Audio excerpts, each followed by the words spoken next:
Baha kag pagdanaw-danaw nagapabilin nga problema sa pila ka lugar sa Iloilo City. Iloilo City LGU bukas sa pagpakigangot sa DPWH ICDO agud masurbar ang problema. Yaring balita ngaton gintutukan.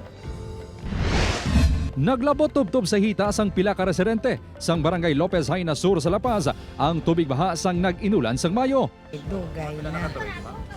Oh, Diyos ko gagmay pong bata. Ni baha na diyag. Ba amo diri tanan ang halin dito sa punta diri na gadulong sabi.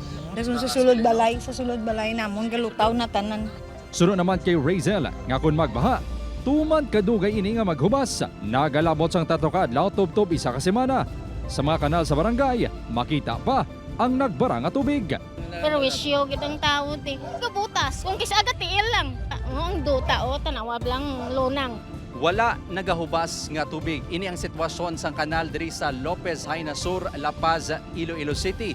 Suno sa mga pumuluyo, inigid ang sitwasyon bisan pa mag-init ang tiyempo.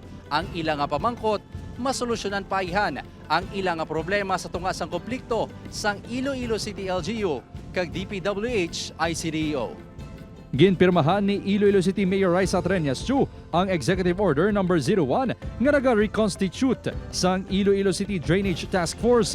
Nagdugang diri ang Technical Working Group nga magatutok hindi lang sa pila ka lugar kundi sa bilog nga syudad. Pagklaro ni Treñas Chu, bukas ang LGU sa pagpakigangot sa DPWH ICDO sa anuman nga proyekto. Kabahin pa gani sang task force ang ahensya. Not all drainage projects are being implemented by Iloilo City government. Balan man naton, may loan district, may regional.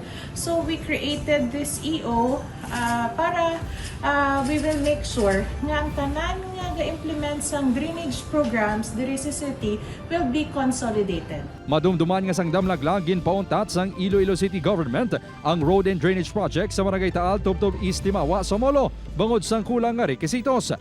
Subong, ginaproseso na ang papeles kag handa ang LGU sa pagpadayon sang proyekto basta makakomply ang ahensya.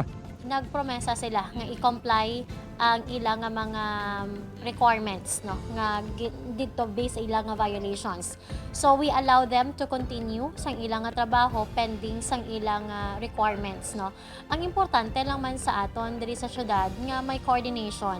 Wala sa gyapon sang sabat ang DPWH ICDO kaango sa isyu sang ginpakigangutan sang news team.